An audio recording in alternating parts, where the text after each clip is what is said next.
Muy buenas tardes, estimados televidentes y radioyentes. El mundo mira hacia el este. Los recientes acontecimientos que involucran a China y Rusia, las reuniones entre los dos primeros ministros de ambas potencias, la creación de la Unión Euroasiática con su influencia en toda esta región, la noticia reciente de que el FMI situaba a China ya como la primera economía mundial atendiendo a determinados parámetros, son algunos de los acontecimientos que hacen que esté mirando la humanidad hacia esa región del mundo. De eso nosotros estaremos comentando hoy en esta mesa redonda que tengo el placer de estar compartiendo con la colega Elsa Claro Madruga, analista de temas internacionales, especialmente los que tienen que ver con Europa, el compañero Eduardo Regalado Florido, investigador del Centro de Investigaciones de Política Internacional, especialista en los temas de China, y también mi colega Oliver Zamora Oria, periodista del Sistema Informativo de la Televisión Cubana y uno de los moderadores de nuestra mesa redonda. Con ellos estaremos compartiendo los próximos 55 minutos de programa. Acompáñenos en esta mesa redonda.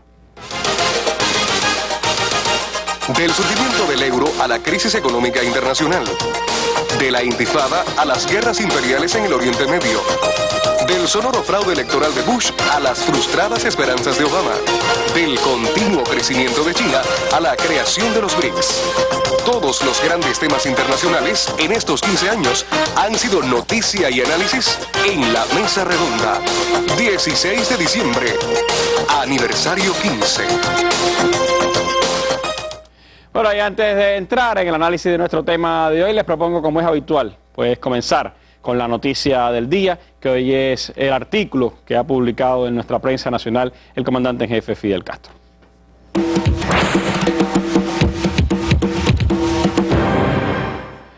El comandante en jefe Fidel Castro ha publicado hoy el artículo Lo que no podrá olvidarse nunca, que dice lo siguiente: ayer, domingo 12 de octubre por la mañana, la edición dominical en Internet del The New York Times, órgano de prensa que en determinadas circunstancias traza pautas sobre la línea política más conveniente a los intereses de su país, publicó un artículo que tituló Tiempo de acabar el embargo a Cuba, con opiniones de lo que a su juicio debe seguir el país.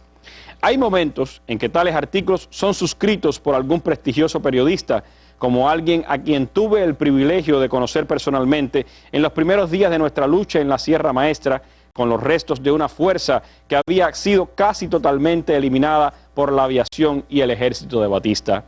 Éramos entonces bastante inexpertos. Ni siquiera concebíamos que dar esa impresión de fortaleza a la prensa constituía algo que pudiera merecer una crítica.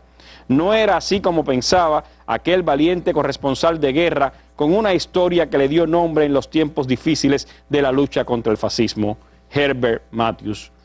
Nuestra supuesta capacidad de lucha en febrero de 1957 era un poco menor, pero más que suficiente para desgastar y derrotar al enemigo.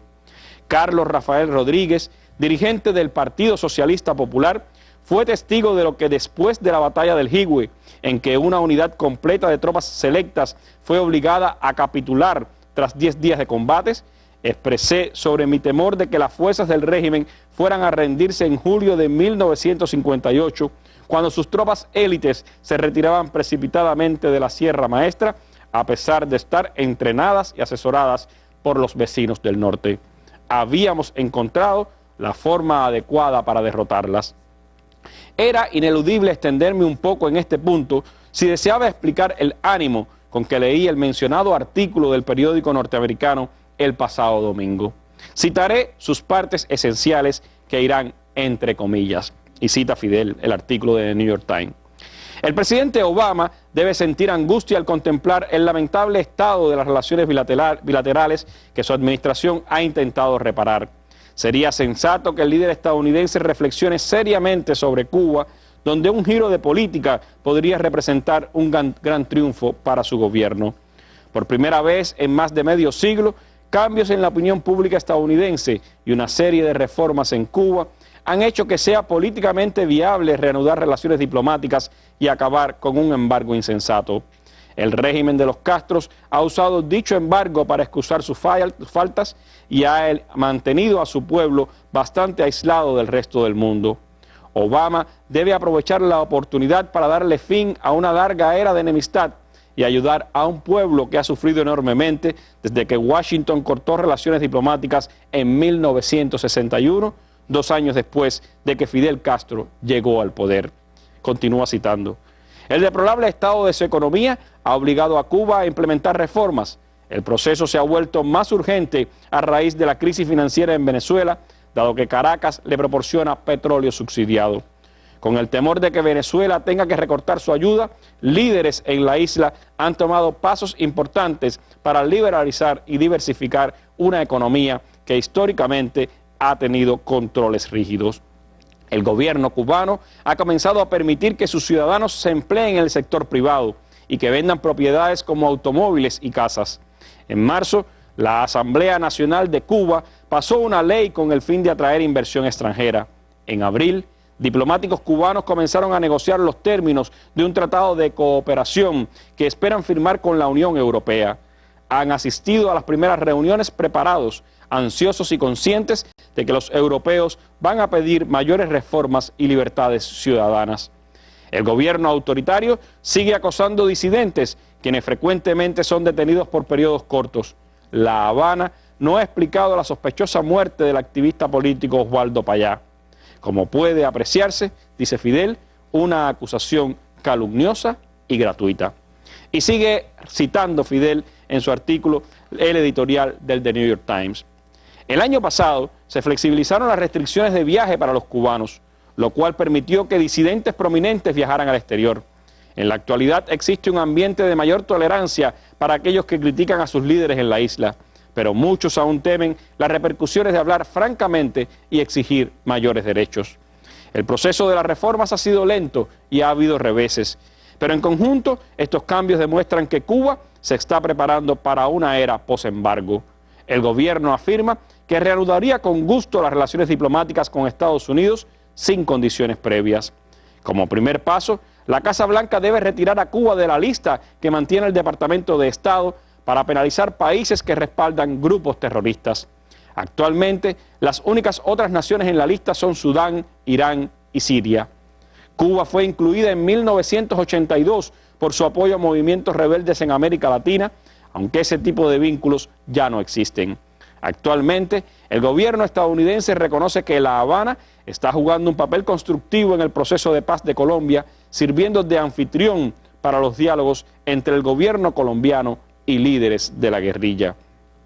Las sanciones, continúa citando el editorial, las sanciones por parte de Estados Unidos a la isla comenzaron en 1961 con el objetivo de expulsar a Fidel Castro del poder.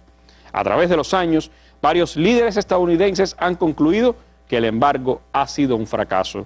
A pesar de eso, cualquier iniciativa para eliminarlo ha traído consigo el riesgo de enfurecer a miembros del exilio cubano, un grupo electoral que ha sido decisivo en los comicios nacionales. La generación de cubanos que defienden el embargo está desapareciendo. Miembros de las nuevas generaciones tienen distintos puntos de vista y muchos sienten que el embargo ha sido contraproducente para fomentar un cambio político. Según una reciente encuesta, el 52% de los norteamericanos de origen cubano en Miami piensan que se debe terminar el embargo. Una amplia mayoría quiere que los países vuelvan a tener relaciones diplomáticas, una posición que comparte el electorado norteamericano en general. Cuba y Estados Unidos tienen sedes diplomáticas en sus capitales, conocidas como secciones de intereses, que desempeñan las funciones de una embajada. Sin embargo, los diplomáticos estadounidenses tienen pocas oportunidades de salir de la capital para interactuar con el pueblo cubano y su acceso a los dirigentes de la isla es muy limitado. En 2009, la administración Obama tomó una serie de pasos importantes para flexibilizar el embargo, facilitando el envío de remesas a la isla y autorizando a un mayor número de cubanos radicados en Estados Unidos a viajar a la isla. También creó planes que permitirían ampliar el acceso a telefonía celular e internet en la isla. Aún así, sería posible hacer más. Por ejemplo, dice The New York Times, se podría eliminar los límites a las remesas, autorizar mecanismos de inversión en las nuevas microempresas cubanas y expandir las oportunidades para norteamericanos que deseen viajar a la isla.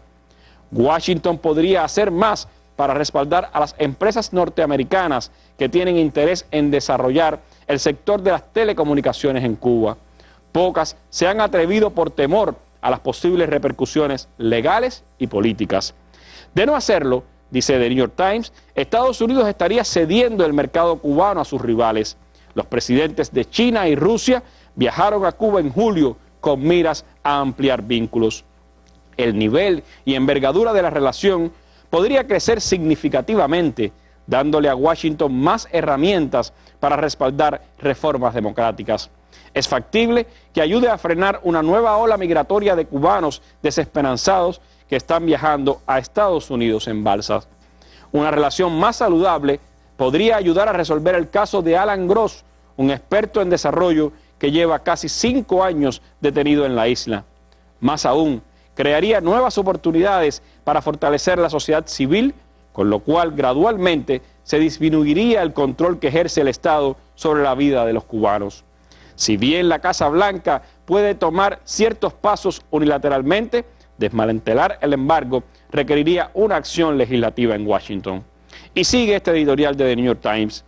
Varios líderes del hemisferio se reunirán en Ciudad de Panamá con motivo de la 7ª Cumbre de las Américas. Varios gobiernos de América Latina insistieron en invitar a Cuba, rompiendo así con la tradición de excluir a la isla por exigencia de Washington. Dada la cantidad de crisis a nivel mundial, es posible que la Casa Blanca considere que darle un giro sustancial a su política respecto a Cuba no es una prioridad. Sin embargo, un acercamiento con la isla más poblada del Caribe, que incentive el desbloqueo del potencial de los ciudadanos de una de las sociedades más educadas del hemisferio, podría representar un importante legado para la administración. También ayudaría a mejorar las relaciones de Estados Unidos con varios países de América Latina y a impulsar iniciativas regionales que han sufrido como consecuencia del antagonismo entre Washington y La Habana. A raíz de la invitación a Cuba a la cumbre, la Casa Blanca no ha confirmado si Obama asistirá. Tiene que hacerlo, dice The New York Times. Sería importante que hiciera presencia y lo considerara como una oportunidad para desencadenar un logro histórico. Una de las sociedades más educadas del hemisferio, remarca Fidel. Eso sí que es un reconocimiento. Pero ¿por qué no lo dice de una vez, que en nada se parece a la que nos legó Harry S. Truman cuando su aliado y gran saqueador del Tesoro Público, Fulgencio Batista, asaltó el poder el 10 de marzo de 1952, a solo 50 días de las elecciones generales? Aquello no podrá olvidarse nunca. El artículo está escrito, como puede apreciarse, dice Fidel, con gran habilidad, buscando el mayor beneficio para la política norteamericana en la compleja situación cuando los problemas políticos, económicos, financieros y comerciales se acrecientan. A ellos se suman los derivados del cambio climático acelerado, la competencia comercial, la velocidad, precisión y poder destructivo de armas que amenazan la supervivencia de la humanidad. Lo que hoy se escribe tiene una connotación muy diferente de lo que se divulgaba hace solo 40 años, cuando nuestro planeta se veía ya obligado a albergar y abastecer de agua y alimentos al equivalente de la mitad de la población mundial actual. Esto sin mencionar la lucha contra el ébola que amenaza la salud de millones de personas. Añádese que dentro de unos días la comunidad mundial expondrá ante Naciones Unidas si está de acuerdo o no con el bloqueo a Cuba. Fidel Castro Ruz, octubre 13 de 2014, 8:30 pasado meridiano. Artículo de Fidel publicado hoy en la prensa nacional y que refleja sus valoraciones sobre el editorial que la Junta Editorial de New York Times ha publicado este fin de semana, un artículo que ha tenido una amplia repercusión en varias partes del mundo, como lo ha tenido también este artículo del comandante en jefe Fidel Castro. Así comenzamos nuestra mesa redonda. Miremos entonces todos hacia el este, hacia China, Rusia, lo que está ocurriendo en aquella parte del mundo.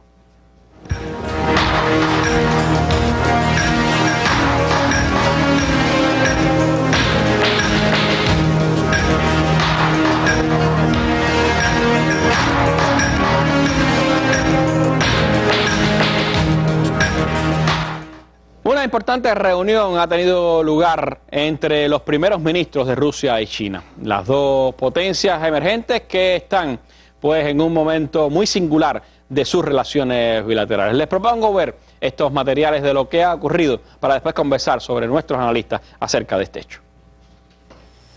El primer ministro Lee y su homólogo Medvedev escucharon los informes elaborados por 4 comités de cooperación bilateral en materia de inversión, energía, cultura, así como el del comité responsable de los encuentros con altos funcionarios de ambos gobiernos.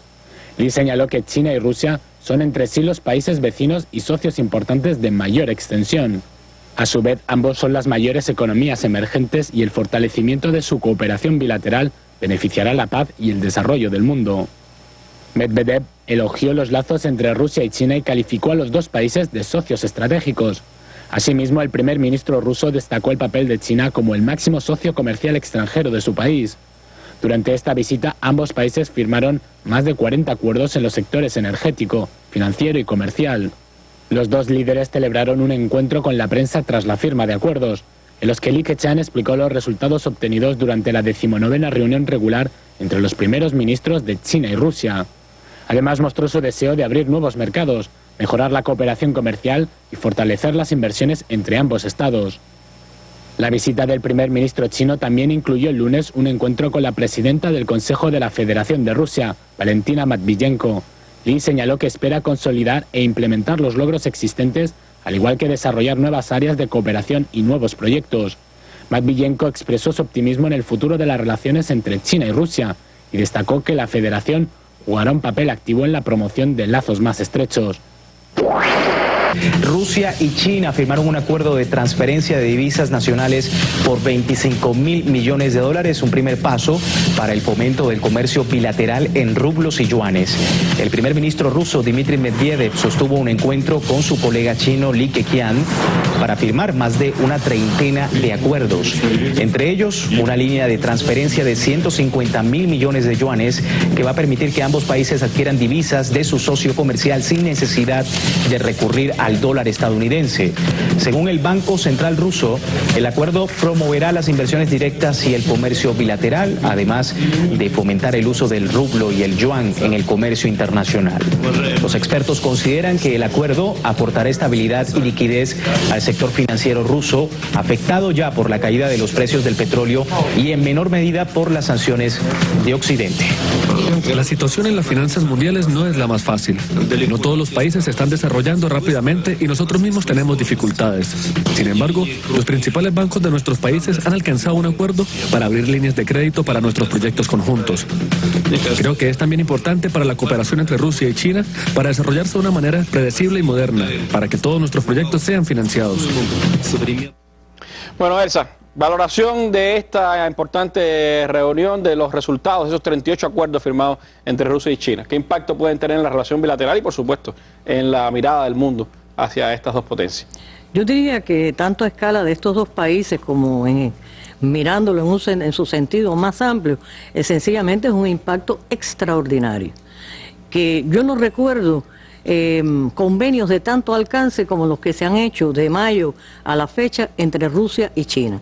Es cierto que ambos son países grandes, que uno es más, como decía Putin, recién que Rusia tiene la superficie territorial mayor del planeta y al mismo tiempo China la mayor población del orbe, que eso les da cierta excepcionalidad. Pero yo creo que sobre todo este tipo de convenio está expresando los niveles de desarrollo que han alcanzado ambas naciones, particularmente China, por algo que se planteaba, ¿no? Cómo llega a convertirse en la primera potencia económica mundial en una etapa en la cual los países que tradicionalmente ostentaban ese carácter o se acercaban a él están, por el contrario, en procesos recesivos, inmersos todavía en la crisis económica sin que se avisore posibilidades de que salgan de ella.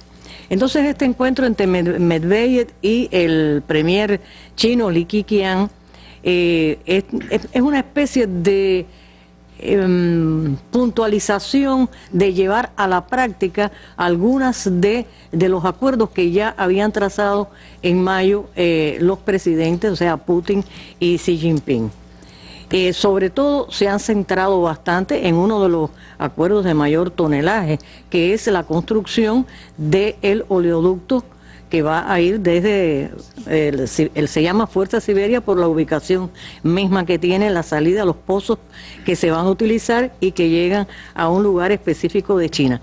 Pero es que no solamente se trata de esos 4.500 kilómetros de oleoducto y la cantidad que va a tener, sino todo lo que está alrededor, toda una gran infraestructura de ambos lados, que trae un movimiento tanto de mano de obra, de trabajo, por lo tanto, de movimiento de capital también. Una frontera que en algún momento fue conflictiva en la historia y que se convierte en un importante escenario de intercambio comercial entre los dos países. Ese es otro aspecto sumamente interesante o destacable, me parece, por su índole. Bueno, en términos numéricos tenemos entonces que este oleoducto va a costar 400.000 millones de dólares, tiene los 4.800 kilómetros de extensión que ya citaba con anterioridad, pero la envergadura de todo lo acordado hasta el momento y lo que está en ciernes ha hecho que Putin plantee, hoy mismo estaba haciendo esas declaraciones, de que ahora, a partir de 2 o 3 meses o a lo largo del 2015, el comercio con China puede llegar a tener los 1.000 millones de dólares. Es decir, desde cualquier punto, de cualquier ángulo que se mire estos acuerdos, estos 40 y pico de acuerdos ya firmados y otros que seguramente serán complementarios, es positivo para las dos bandas. Y por supuesto le está restando importancia a Occidente y los propósitos que tuvo cuando sancionó a Rusia. Hubo reciente encuentro de Putin y Xi Jinping durante la cumbre de los BRICS. Ahora se reúnen los primeros ministros. Pero una de las cosas que más me llama la atención, Regalado, es el hecho de cómo se reafirma en ese intercambio comercial la prevalencia del uso de las divisas propias y no del dólar en ese intercambio comercial. ¿Cuánto impacto eso puede tener en la economía internacional? Sin lugar a duda va a tener un impacto muy notable. Hasta ahora el sistema monetario internacional se ha basado en el dólar, lo que le ha permitido a Estados Unidos una posición hegemónica con respecto a las políticas y a poner en función de sus intereses nacionales todo el sistema monetario internacional. A partir de la emergencia de China y la misma emergencia de Rusia, se han propuesto, y además de las síntomas de agotamiento del sistema monetario internacional, se han propuesto buscar una mejor posición de su moneda en el sistema internacional.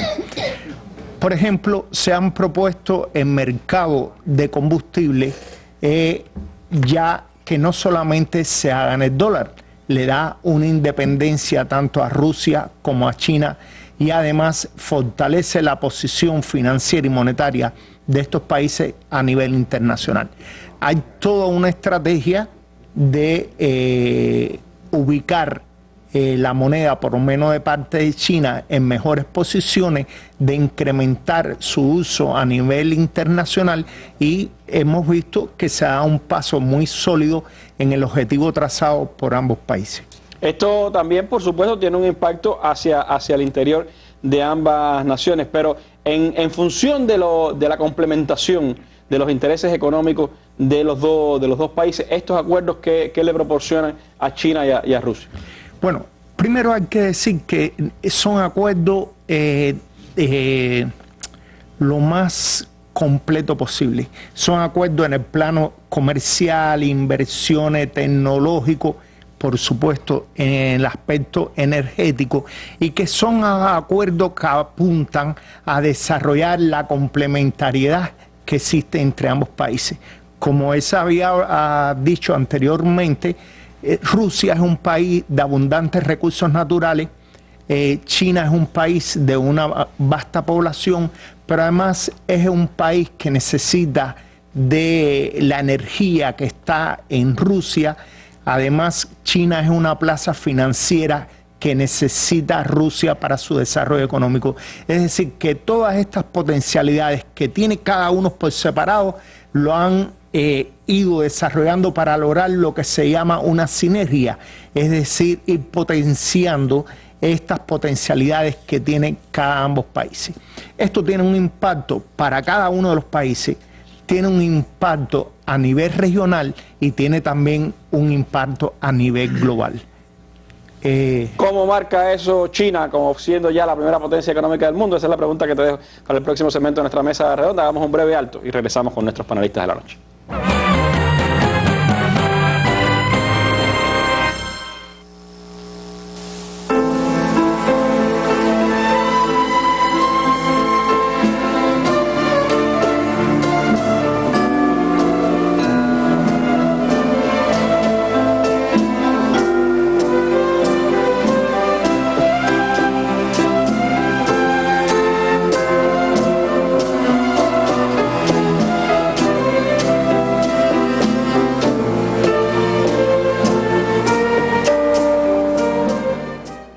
Bueno, y por estos días se unían dos importantes noticias. Por un lado, el Fondo Monetario Internacional daba a conocer sus estimaciones de que China acaba de superar a Estados Unidos, convirtiéndose en la mayor economía del mundo en términos de Producto Interno Bruto a paridad con el poder adquisitivo de cada nación, mientras también se conocía que una empresa inversionista china, una empresa aseguradora china, había comprado el emblemático hotel Waldorf Astoria, el más importante hotel de Nueva York, el lugar donde se alojan los presidentes norteamericanos, incluido Barack Obama, cuando han visitado la ciudad de Nueva York. Dos noticias que nos dan una medida de la importancia que va adquiriendo China en el panorama económico mundial, pero que me gustaría escuchar desde la valoración de Regalado, cómo ese impacto se está palpando ya en la economía internacional y en las relaciones de China con Rusia y con otros países.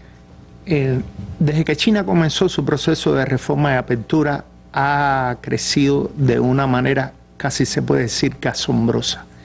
Ha implantado hasta cifras récord de crecimiento. Está alrededor de 10% de crecimiento promedio, años más, años menos, pero ha crecido alrededor de 10%. Un dato importante es que China viene duplicando su Producto Interno Bruto cada 7 años, mientras que Estados Unidos está alrededor de los 20 años, China lo está haciendo cada 7 años. Hecho que ha convertido en China en una de las locomotoras del crecimiento mundial. Todos los pronósticos de las agencias que están calculando el crecimiento tienen que mirar cómo está creciendo la economía china para saber cómo se puede comportar la economía mundial. Ahora, este dato que ha dado el FMI no es con relación al volumen del Producto Interno. No es en términos absolutos. No es en términos absolutos, sino que se ha buscado un sistema de comparación entre diferentes economías, teniendo en cuenta la moneda, que es en paridad de poder adquisitivo. Es decir, es una metodología de comparación que permite una mejor comparación entre los diferentes países, porque quita las distorsiones de la moneda, es decir, se compara qué se puede adquirir con $1 en un país y qué se puede adquirir con otro.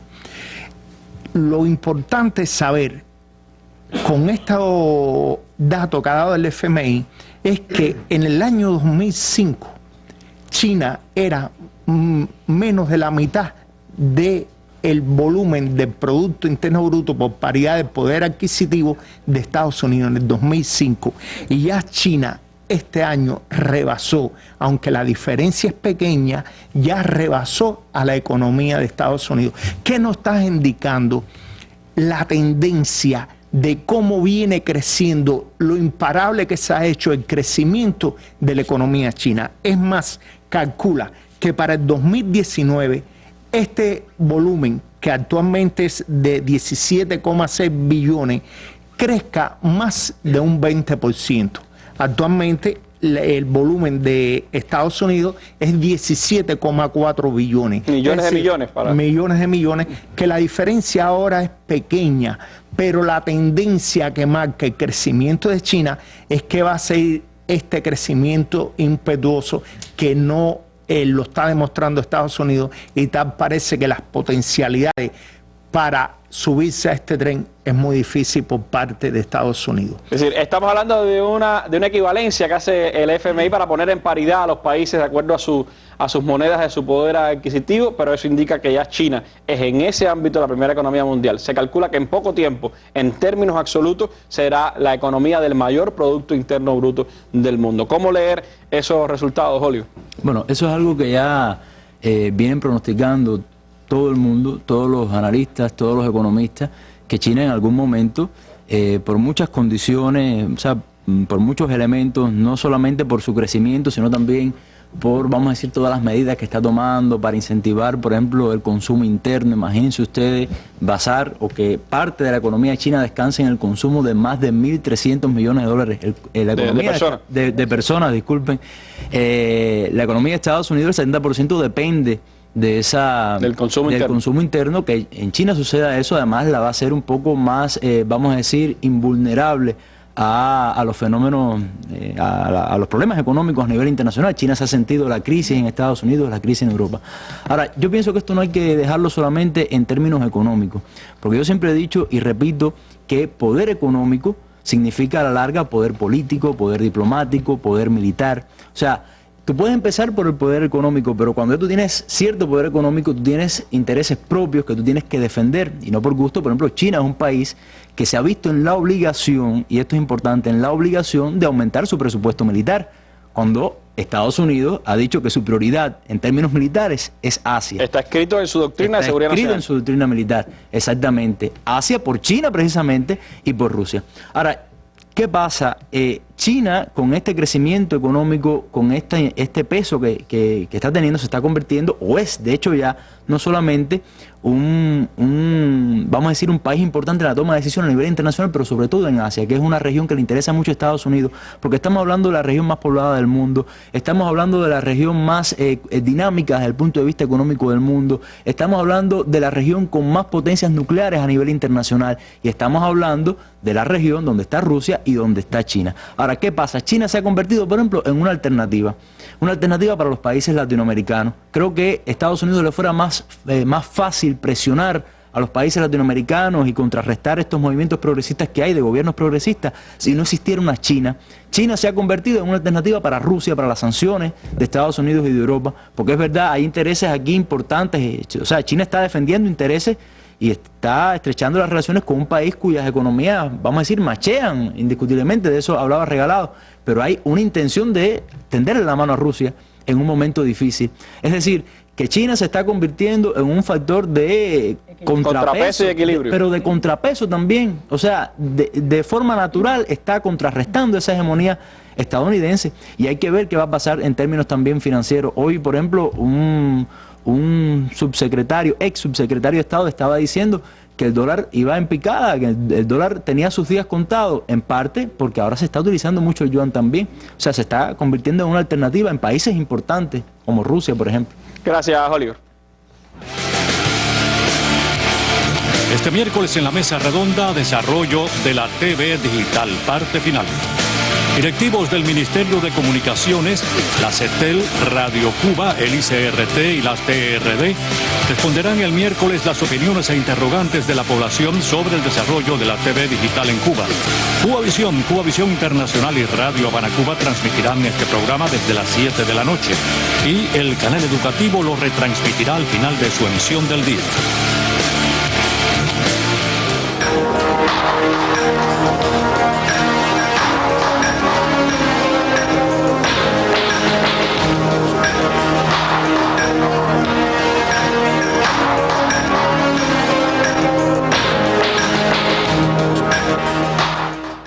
Bueno, y el pasado 3 de octubre se daba a conocer oficialmente, se concretaba oficialmente la creación de la llamada Unión Económica Eurasiática, una unión que incluye a Rusia, también a Bielorrusia y a Kazajistán, y que tiene como futuros componentes a Armenia y Kirguistán. De esta región, de lo que significa geográficamente, pues les propongo conocer más en nuestra sección geográfica con nuestro periodista Oscar, quien nos ha traído este reporte a la mesa redonda.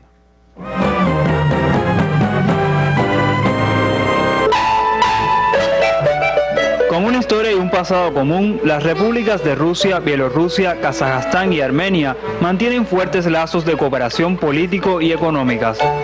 Las 4 naciones forman parte de la Comunidad de Estados Independientes, organización que ha permitido la firma de numerosos acuerdos sobre la colaboración en materia económica, de defensa y relaciones internacionales, así como la seguridad colectiva entre sus Estados miembros.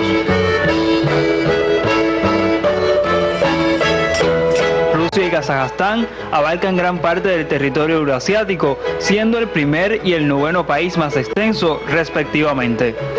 Rusia, Bielorrusia, Kazajstán y Armenia cuentan con grandes reservas de recursos naturales, los que han posibilitado el desarrollo de la industria química, siderúrgica y energética.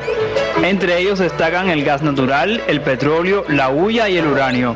Otros sectores importantes son la agricultura y el turismo. Todos estos territorios poseen un clima continental, con veranos cálidos e inviernos fríos. La mayor parte del paisaje consiste en llanuras enormes, tanto en la parte europea como en la parte asiática. Otro rasgo común de estas naciones es el idioma. En estos países se habla el ruso, con mayor incidencia en el caso de la República Rusa y Bielorrusia.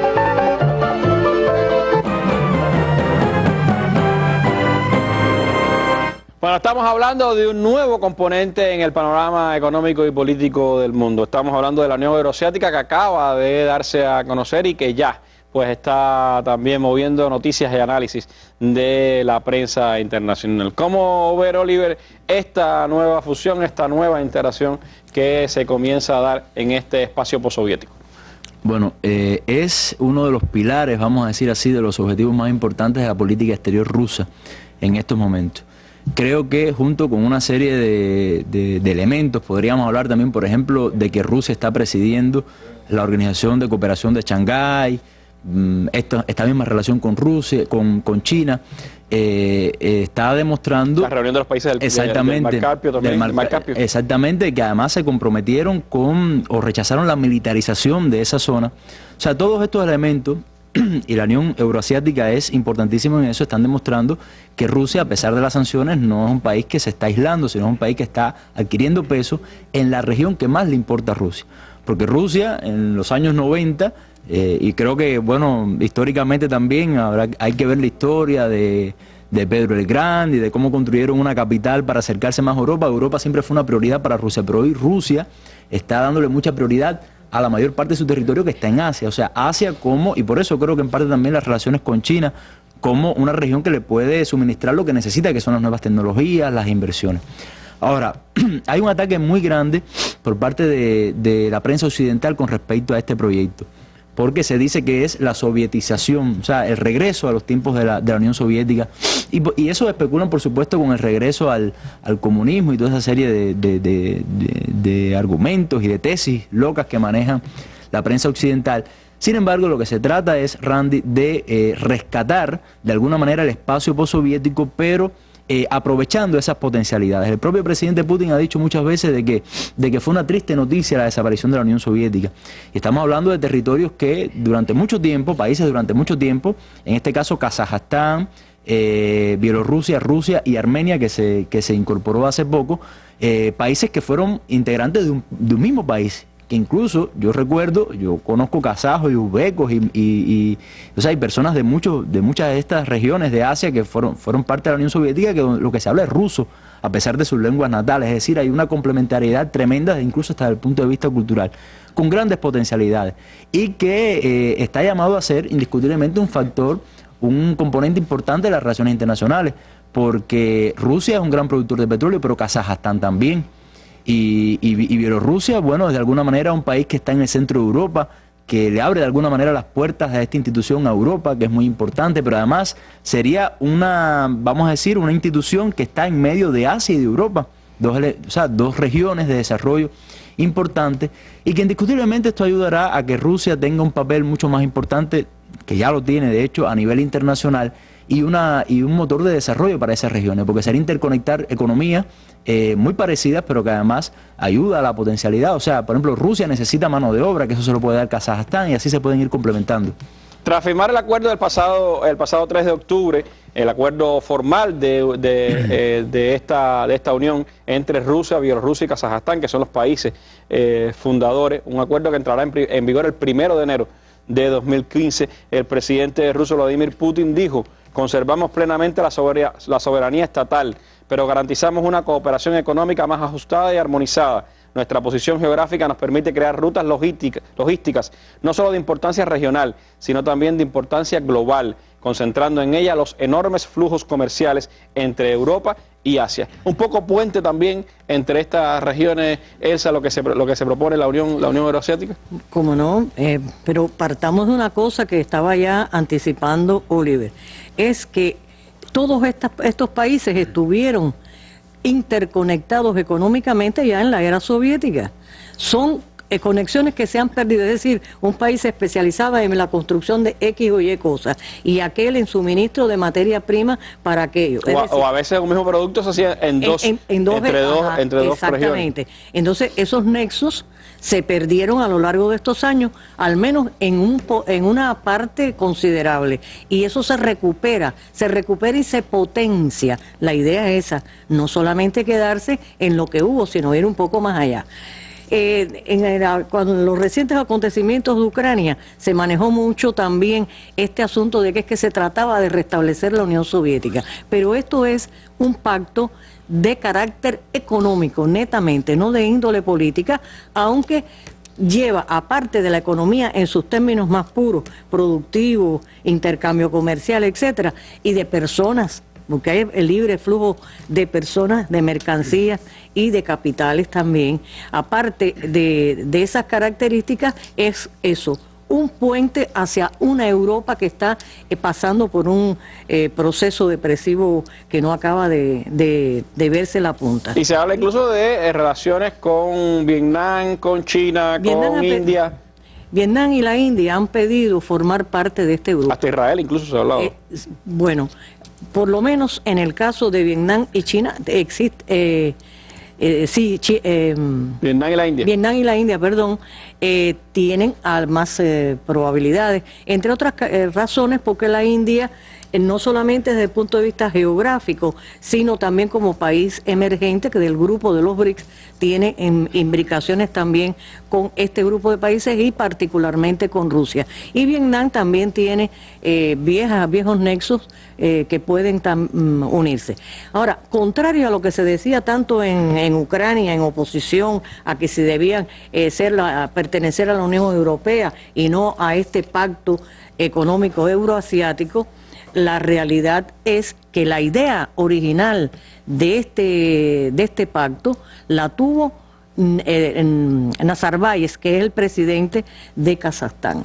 En el año 95, él fue el primero en enunciar este propósito, es decir, de unir estos países del área euroasiática para recobrar aquello perdido, porque es que en la medida en que fueron funcionando se percataron de que era útil.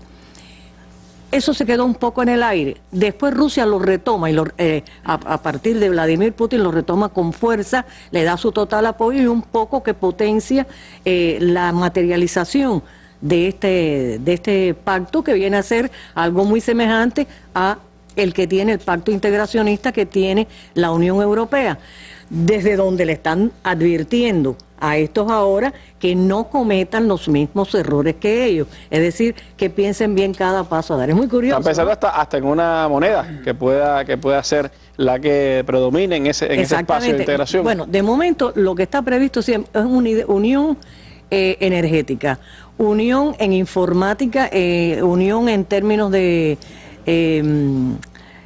control estadístico, y se piensa que haya algo semejante en información, intercambio de información comercial y de todo tipo. Es decir, ya eso está aprobado, lo que falta es la materialización, llevarlo a la praxis. Pero indiscutiblemente que va a ser, está haciendo ya, comienza a ser y se proyecta en términos de futuro como una entidad que no solamente va a favorecer a esta área, sino que va a dinamizar, en términos generales, va a dinamizar a a esta zona del mundo. La orientación de inclinarse hacia Asia estuvo dada por Putin desde cuando él estaba como primer ministro y lleva a la práctica aquellas ideas ahora como presidente en esta nueva vuelta de su presidencia. Bueno, todas estas noticias, ¿qué impacto tienen en la geopolítica internacional? De eso les propongo hablar en los minutos finales de nuestra mesa redonda. ¿Cómo está impactando la crisis económica internacional? ¿Cuál es la estrategia actual de dominación del imperio? ¿Hacia dónde cambia el Oriente Medio? ¿Cuál es el panorama actual de América Latina? ¿Está en crisis el modelo de Unión Europea? Análisis, opiniones, imágenes sobre estos y otros importantes temas internacionales, usted los encontrará en la Mesa Redonda. Acompáñenos cada día a las 7 de la noche.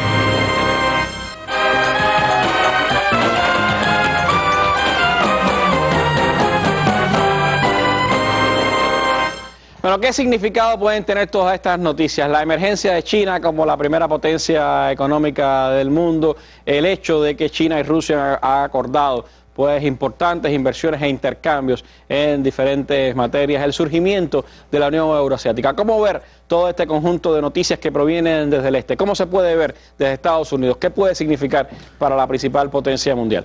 Bueno, de hecho, no por gusto, Estados Unidos ha reorientado su prioridad en cuanto a defensa a Asia, a Asia-Pacífico, porque este aumento del peso de China, este desarrollo de China, bueno, lo que hemos hablado acá, es un serio desafío a la hegemonía de Estados Unidos. O sea, Estados Unidos pierde peso en la toma de decisiones, pierde protagonismo, sigue siendo una potencia importante, por supuesto, pero ya hay, vamos a decir, una serie de países que tienen intereses diferentes, como el caso de China y de Rusia, pero además países que se están uniendo. Es decir, muchas veces Estados Unidos se ha beneficiado, la política exterior de Estados Unidos se ha beneficiado de las divisiones. Sin embargo, nos encontramos que determinados países, como es el caso de India y China, de China y Rusia, con problemas históricos, vamos a decir, han ido limando esas asperezas y se han unido.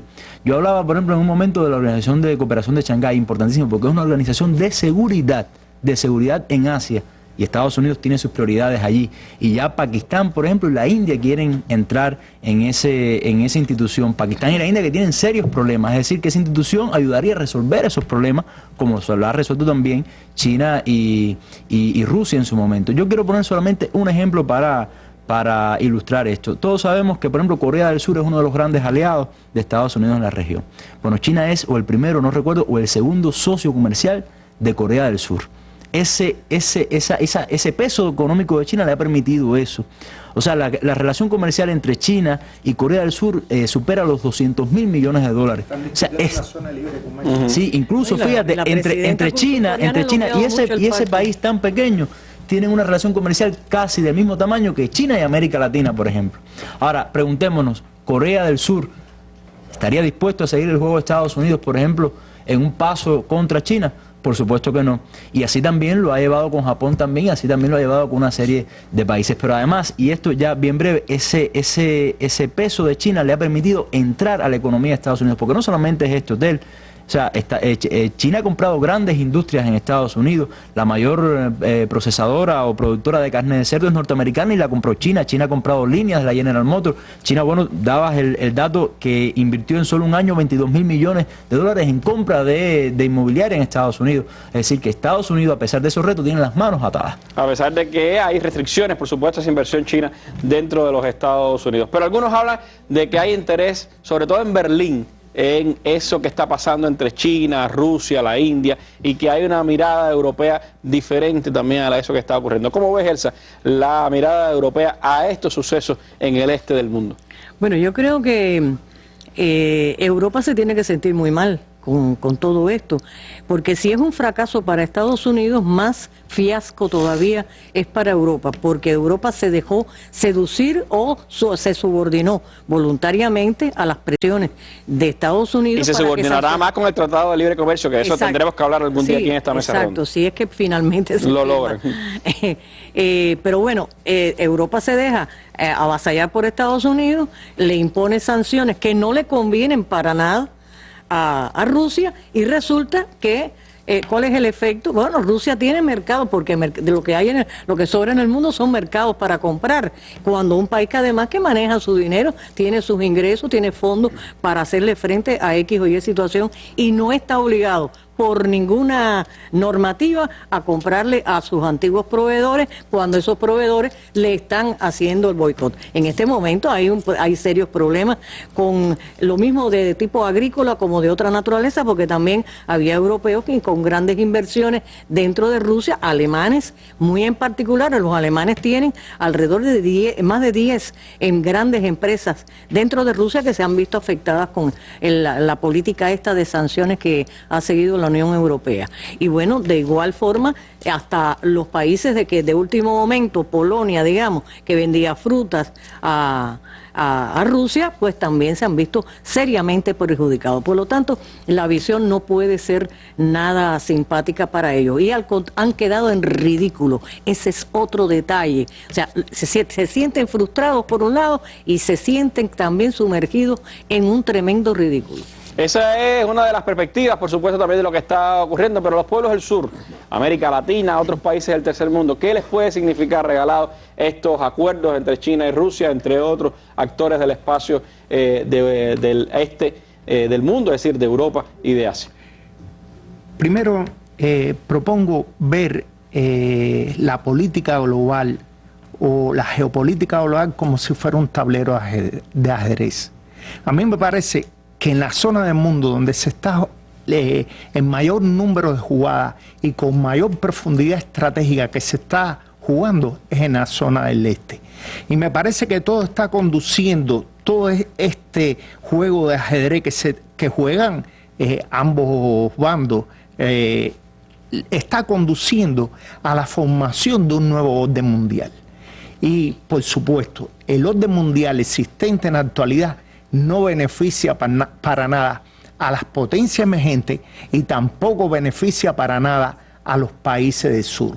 Por lo tanto, todos estos cambios que se están dando, no es que ya el mundo no sea unipolar, sino que hay un proceso de transformación de fuerza, hay un sistema de alianza, hay un sistema táctico que están jugando los países que están beneficiando a los países del sur.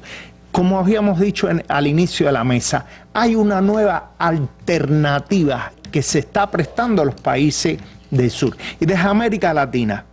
Ahora, todo este bloqueo que se está enfocando en contra de Rusia le abre una nueva posibilidad a los países de América Latina. Pueden vender sus alimentos, alimentos que reclama Rusia, alimentos que reclama China, le da una nueva posibilidad. La conformación del Banco del Sur.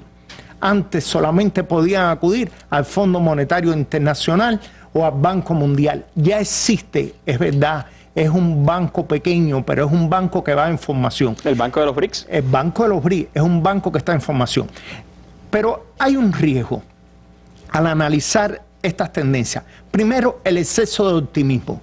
No se puede tener el exceso de optimismo, pero esta cautela no nos puede matar el optimismo, no nos puede invadir el pesimismo. Se va viendo una alternativa, cómo países emergentes van creciendo, van cambiando el orden mundial y por lo tanto es una alternativa feliz a los países del sur y nosotros en América Latina. Bueno, pues el mundo sigue mirando hacia el este, eso es lo que podemos concluir en esta mesa redonda. Se están dando dinámicas interesantísimas en esa zona del mundo, China y Rusia como importantes actores de esa dinámica, un contrapeso al poder unipolar y hegemónico que ha tenido Estados Unidos en las últimas décadas y que por supuesto pues plantea nuevos retos y nuevas interrogantes a la dinámica futura del mundo. Para el tercer mundo es imprescindible, importante que esa dinámica se consolide, que nuevos actores pues asuman protagonismo en la arena internacional y que se abran nuevas posibilidades también para el intercambio, para el cambio de la arquitectura financiera y económica mundial en la que hoy estamos viviendo. Le agradezco mucho a los panelistas que me han acompañado esta tarde en nuestro análisis. A ustedes los invito a que estén mañana con nosotros. Estaremos hablando sobre la televisión digital y me despido con nuestras imágenes del día. Nuevas protestas que se están dando en Ucrania frente al parlamento de ese país en una muestra de la inestabilidad que vive la nación de Europa. Ucrania como centro de nuevas protestas y de nueva violencia. Muy buenas noches.